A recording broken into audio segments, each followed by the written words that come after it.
Everybody can see the presentation, right? Yep. Sweet. All right, here we go.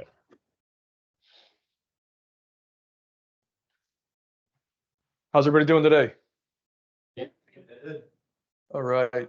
So first, I appreciate Greg giving me the chance to come speak to you guys, and hopefully you find some piece of value from this. I am based in Orlando, Florida. I have my own organization, and we're just trying to make an impact step by step. And what I'm going to share with you today is what we call Unleashing the Beast. It's our player development blueprint, and it's just based on the experience I have of developing young kids to get to another level. So I'm going to showcase how I did that with a player. So it should move. There we go. Okay, so just very quickly about me. Some people have asked before. You might have seen a lot of my content on social media. So my name's Kyle Wilson. They've also called me the Angry Soccer Guy, which I get a lot, which is pretty funny. I played Division II college, played semi-professionally in France, and I played for the U.S. men's national team at the 2019 Futsal World Cup in Misiones, Argentina. So we played against Nepal, Spain, and France. Which was probably the best time of my life in terms of going to represent my country, which not many people get to say. So I've also been very fortunate to train many top-level players. I've highlighted three here. The first one is a name called Luis Nani. He played for Manchester United. He's played with Cristiano Ronaldo. He's won the Premier League, won the Champions League, and won the European Championships with Portugal. And then I've trained probably the biggest talent coming out of Brazil right now. His name is Cauã Basil, and he has a $3.5 million contract with Nike, and I trained him about 3 weeks ago. And there's another guy named Benji who's in Europe right now, and I've trained probably about 20 different professionals at this point. So I don't have every single answer, but I will show you is what and how I developed a player to become a beast. So this is from experience. So here are 4 pictures. The kid's name is Nick. So he was from Orlando, Florida, and I had him from 9 to 12 and a half years old, and then he ended up signing for a big professional club in Europe, and that's where he's at right now. And I'm going to explain his process. So basically, he went from a Division III level in Orlando, Florida at 9 years old, and finished up with me at 12. And this is the key phrase here: to have the level to join a professional club in Europe. So this is not just to join a pro club; it's to have the level to join a pro club. So you're probably asking the question, did he have a European passport? He did. His background with his family is from Europe. So that's how he ended up getting over there in the long run. But it's just the key thing is I want to just talk about that level piece, which I think is very, very important. So what we're going to talk about today is what I call the Nick Blueprint and how we got there.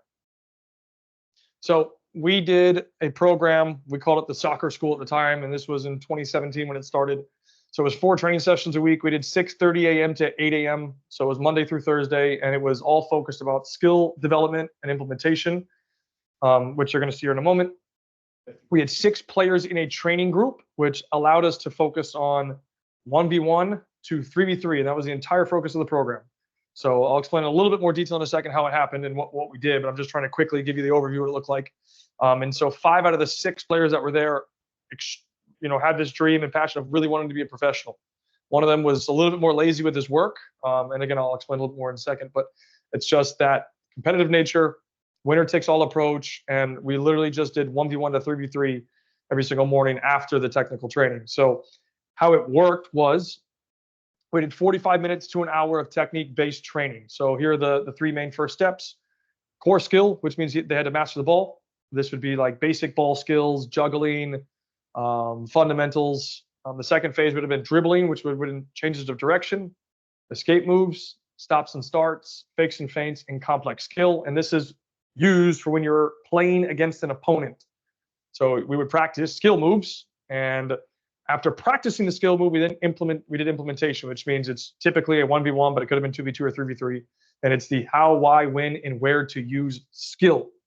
This then led us to basic decision making. Once they had enough skill to do so, it's now centered on the decision making process. Should I pass or should I dribble, and why? And I think this is a key piece that definitely in 2024 gets missed out a lot in player development, is making the right decision and being taught how to make the right decision. So again, should I pass or should I dribble, and then why? So then the phase 2 of this, continuing on, we then, once we had enough what we call core skill, we then moved into passing and then receiving, which then once you have that, unlocks the final piece, which I call advanced decision making. So once the player has the core skill, so steps 1 through 6, you can then move into bigger concepts, which would be, your 77s, 99s, and 11. Now, once we did the technical training for 45 minutes to an hour, we then implemented an extra 45 minutes to 30 minutes, depending on how long the technical training was. And again, it was all 1v1s, 2v2s, and 3v3s. And I put percentages here for you guys to understand these concepts, because I get questions all the time, for example, on Instagram or TikTok, and they say, well, how do you help develop kids to have the confidence to dribble? And I said, well, a lot of people focus on the skill development, but they don't focus on the skill implementation. So you can practice the skill moves, against cones or poles or mannequins and whatever pieces you're using. But if they're not actually learning how to implement and apply them, they're not going to be successful. And then they're also going to, you see a lot of times that kids get nervous or they get afraid and they don't have that mental confidence. So I am the biggest believer in 1v1, 2v2s, and 3v3s to help them build that mental confidence, and then also give them hundreds of hours of repetition, with responsibility. So when you play a 1v1, the responsibility to win or lose is 100%. If you play 2v2, it's now shared 50%. If it's 3v3, it's 33.3%. So every time you add a player, the percentage of responsibility goes down. So when players, especially young kids, I was at a game this morning, and you could see that there was one kid on the field, it was a 9v9 game, and there was one kid on the field at a U11 game that had the ability and desire to take people on 1v1. Everybody else, once the ball got to them, it was like a hot potato. They had to get rid of it. And if we look at the best players in the world, from my perspective, they're obviously very good passers, but the best ones, in my opinion, would let them get to the highest level is the ability to dribble with the correct decision making. So my perception is 1v1 to 5v5. This is how we're breaking the mold and giving kids the tools, and this is how we did it to develop Nick to have the skill set. So adding these pieces here, once we got to the game-based part, these are the four main things that came from this. Freedom to play football. I was not sitting there joystick coaching, screaming, yelling. I provided minimal coaching. If I saw something that needed to be corrected, then I would step in and make that action. But kids need to have freedom to make their own decisions. This also put pressure to win, because we would put what we call tournament format. So for example, if you're playing 1v1, it's winner stays on. Or if you're playing 2v2, it's winner stays on. If you're doing 3v3, the way that we would implement that would be, okay, there's a cost to losing. So if you only have 6 players and they're playing 3-on-3 and they lose, they have a cost. This also allows them to do all sides of the ball. So they're going to attack, they're going to defend, they're going to transition to attack, transition to defend. And what I've found a lot is kids are getting pigeonholed into one single position, which means they're playing defense only, or they're playing forward only, and they don't get to work on all pieces of the game. So this is why, again, I'm so big on 1v1 to 5v5 to give them those tools to experience the whole piece. And then the last piece with this goes into constant movement and decision making. So again, let's just use 3v3. If you have 3 players on the field, if I decide to not play after making a pass and I stand still, I'm now playing, or my team is now playing with 2 players instead of 3. So you have to be in constant movement, and then you're obviously going to have to make constant decisions, because you're going to get the ball a lot. So you're going to get more touches, you're going to be more involved, you're going to have more goals, and then, like I said, the constant decision making and mobility to find success. And then I'm sure some people have some questions at the end that I'll try and summarize when we get there. So the key takeaways here: it was 2.5 years of training to be ready. So again, it was from 9 to 12. And the way that I phrase this to people is, it's a marathon, it's not a sprint. If you try to sprint the marathon, you might get an early advantage, especially physically, but you're going to lose in the long run, because you're not focusing on the key details, what I call the core skill, the fundamentals to improve, the techniques. The second thing is using all the players, but Nick specifically, he had a very clean diet from early on. His parents are Greek, so they made sure he had no junk food, no fast food, no soda, nothing. And I really commend them for this, because there's no reason to have a player do all this training, because he also played for a club at night. This was before I had my own club at the time. And there's no reason to have him do 2 sessions a day if they're going to be eating fast food and junk food and soda. You're literally creating detrimental habits, which won't produce players in the long run. And then he was also in virtual school at the time. So he was not going to school, which means he was allowed to train in the morning, do his school virtually. And I'm going to add to a piece in a second, but he did countless hours of additional training on his own on top of this, which I'm going to highlight momentarily. And like I said, he played club soccer, which he played for a bunch of different clubs. It was DA at the time, not MLS Next, but played in that, and played years off and did all this different stuff here. before he traveled to Europe.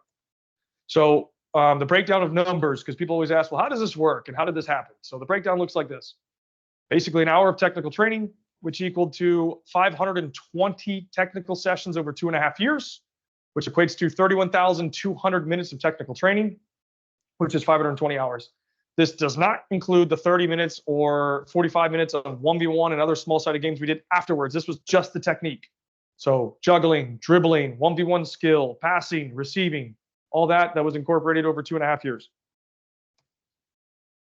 Oh, let's start. There we go. And then this next part is probably the most important piece, because I think this is what separated him from almost every other player that I've ever worked with from a young category. And in the 2.5 years, and this is me being generous saying 2 times, but maybe 2 times in the entire training process, I had to ask him to give more effort. So what happens is when I watch kids today, even in kids in my own program, parents are begging their kids, I need you to work harder. I need you to work harder. Or coach has to ask them to work harder or be more focused. Maybe 2 times I had to ask him to do this. So his mindset already was, when I come to training, I am here to work. And you can't, in my opinion, you can't teach that. That's internal. Can we try and help them? Can we try and help them get there? Sure. But if your player needs a coach or an adult figure to push them, then they don't want it themselves, at least not enough. So again, using Nick as the example, maybe 2 times I had to ask him to work harder or be focused or whatever category you want to put it under. And the entire time he came in and he, busted his butt to get the level that he's at now. There are no handouts. You either got it or you don't have it. And that's a key thing here. So he decided to work hard. It wasn't mom and dad. It wasn't me. We didn't have to ask him to do it. He showed up. He did his thing. He got his gear on. He brought his own bag. He brought his own equipment. His parents didn't tell him to go get his stuff.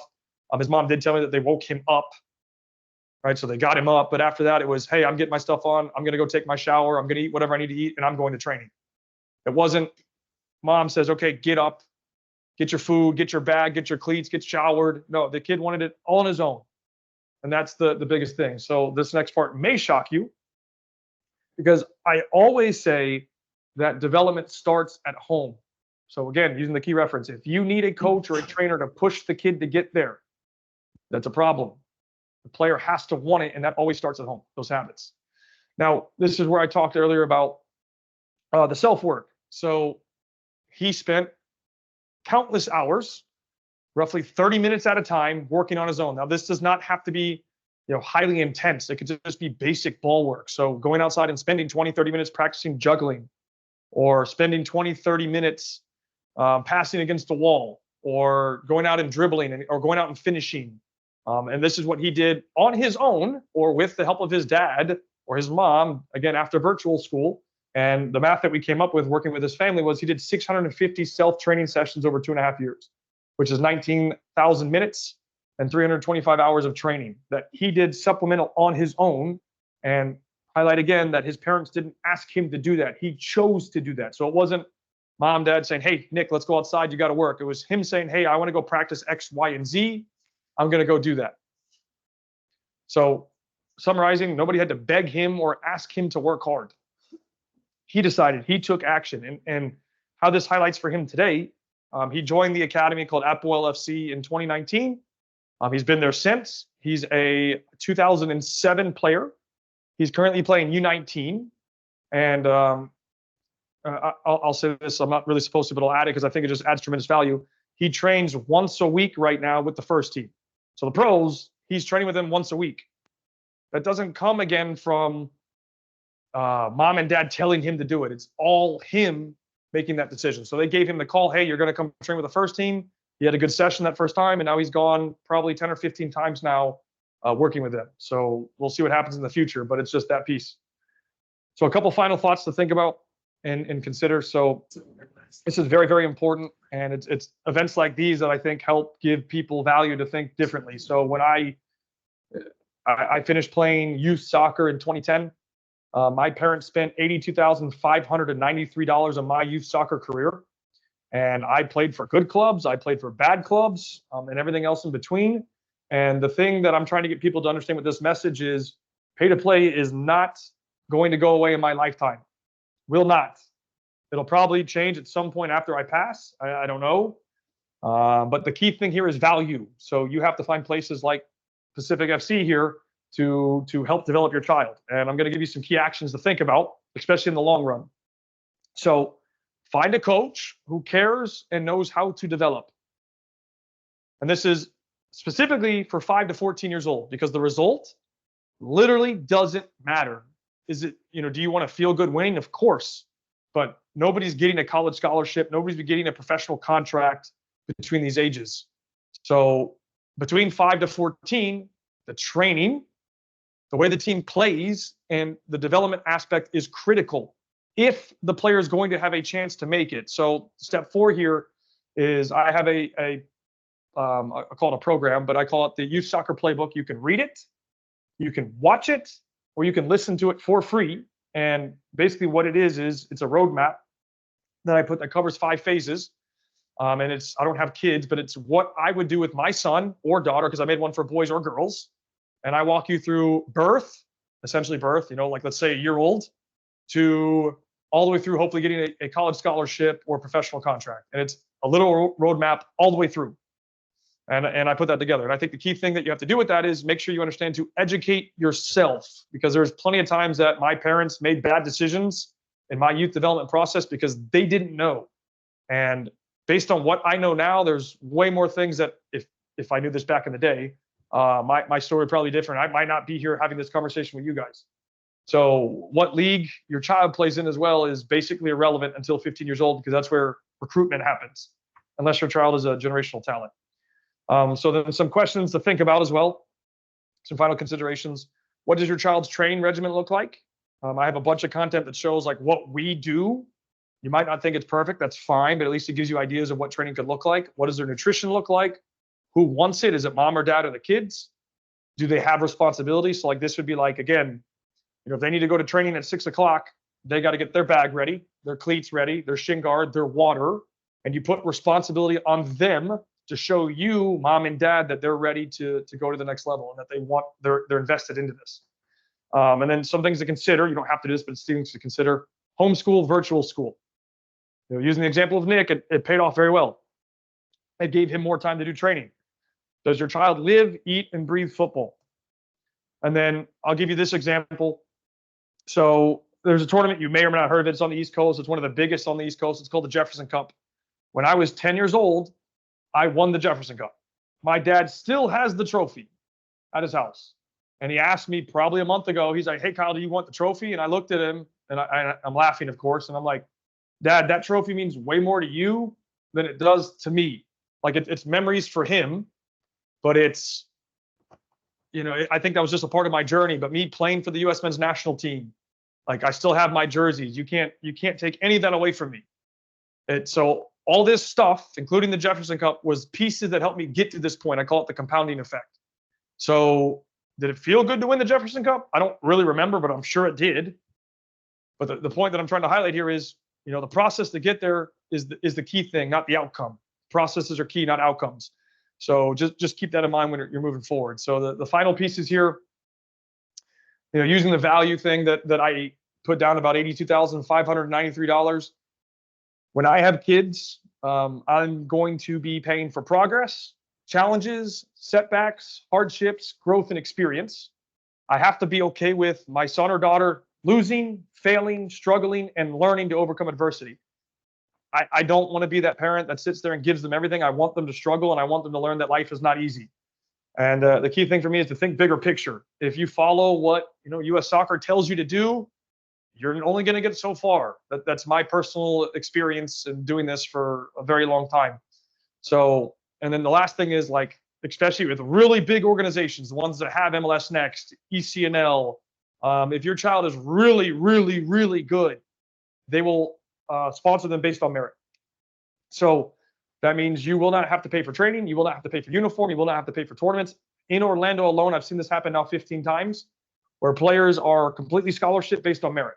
And the reason why big clubs, the ones that have all these top leagues, do that is because they know that if they win more, they post it on social media with these types of players, they attract more attention. So I'm not saying to go to those organizations so they do that, but If your kid's really good, you'll be getting offers for free. That's basically the end of the presentation. If you'd like, you can follow me on social media. So Instagram, YouTube, Twitter, TikTok, you can just scan that and take care of it. So I don't know, Greg, if I'm allowed to ask for any questions, but if anybody has any questions, I'll do my best to try and answer it for you. Yeah, of course. Any questions for Kyle? Kyle, so we've been talking about doing some parent education with Kyle as well, and so we may have some of that opportunity rolling out. Just understanding the dynamics of a training regimen that is really required at a high level. But maybe a question I have is, if you had your kid right now, right, and you're going to put him in a club, like what are the 3, 4, 5 things that organization should be doing for a foundational age player? What are you going to look for? So I guess what questions are you going to ask? How are you going to know that you're paying for that you're getting the value you're paying for? So the first thing I told people, like I just did a big live demonstration yesterday, actually was about tryouts. And so what I tell people is if you go to a tryout and they're just running scrimmages, I would never pay for that. I would never go to that club. And the reason why is you can't evaluate their training structure. You can't evaluate the coach. The coach is going to be on the side with a clipboard in his hand writing notes about players. Well, if I'm going to be investing money into a program for my son or daughter, I want to see how they train.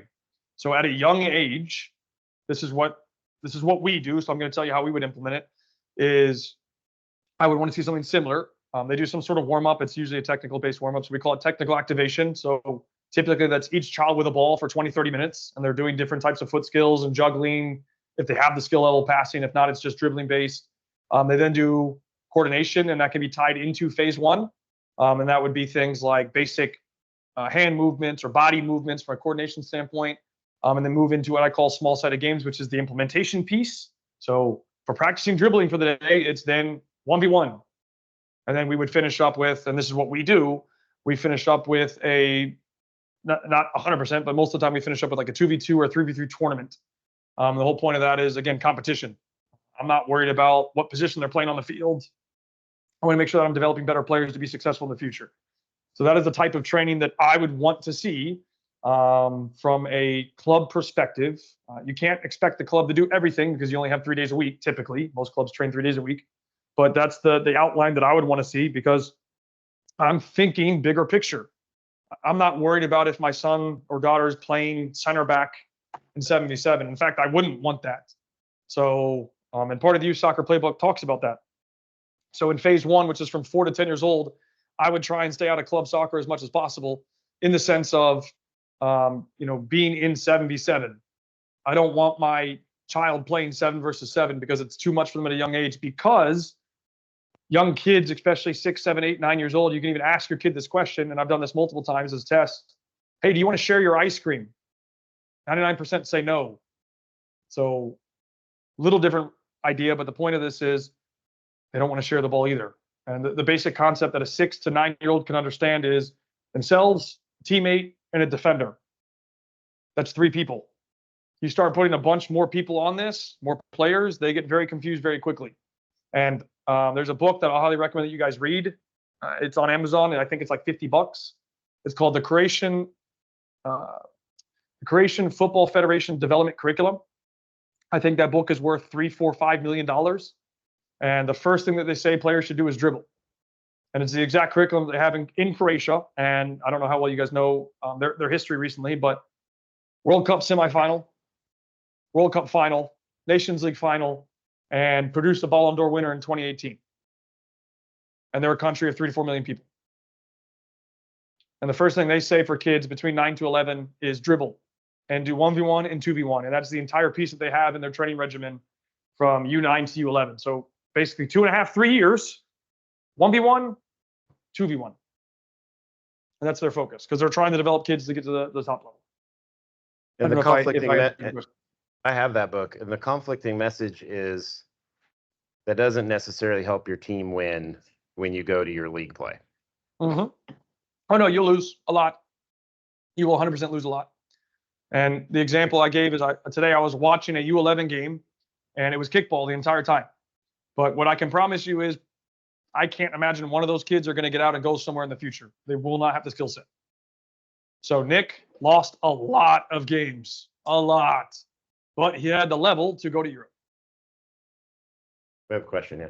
So from the parent, I'm not so worried about my daughter making it to the highest level because I don't really have any control over that as a parent, and I really don't have an elite mindset. But how do I find, like, I know my daughter's learning style and how she processes and synthesizes information. And so for her to grow, watching videos is not the way she processes, but she'll independently practice skills. But the statement you said, the ability to dribble with correct decision making, is something that she has brought to me. She's like, so how do I find people that are knowledgeable, because I don't know anything about soccer and I could be suckered like no other, So how do I navigate finding, because the way she processes, she needs that feedback.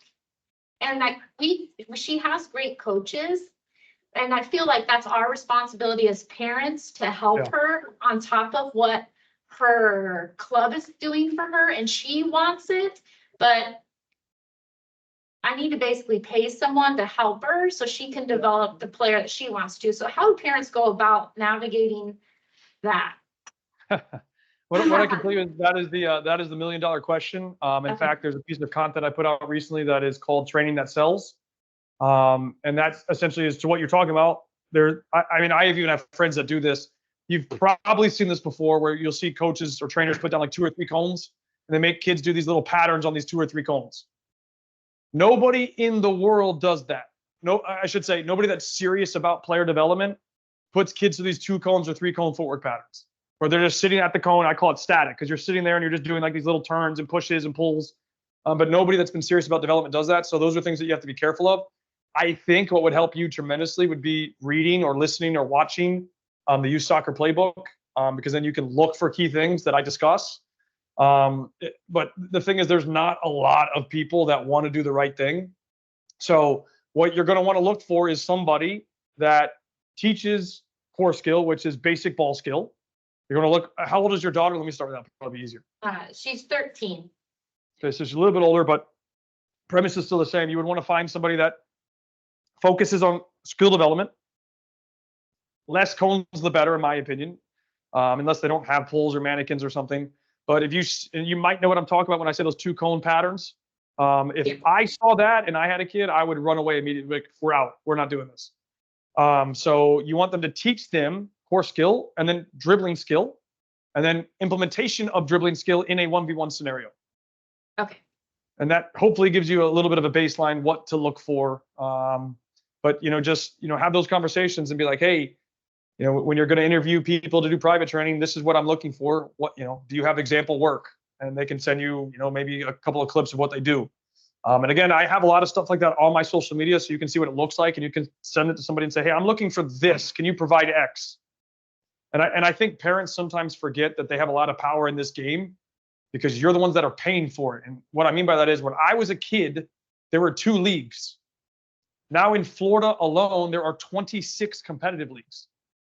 What that tells me is parents have forgotten that they have a lot more power than they've realized, and they just kind of get taken advantage of to the point that you made. And it's continuing to happen on a ending basis or non-ending basis. Great. Thank you. Other questions? I think we're good, Kyle. Thanks so much. I appreciate it a ton, and we'll connect soon, okay? Yep, no worries. You guys, thank you so much. I hope that helped. Hope you took something from it, and keep working hard. Thanks, man. Yep. Bye-bye.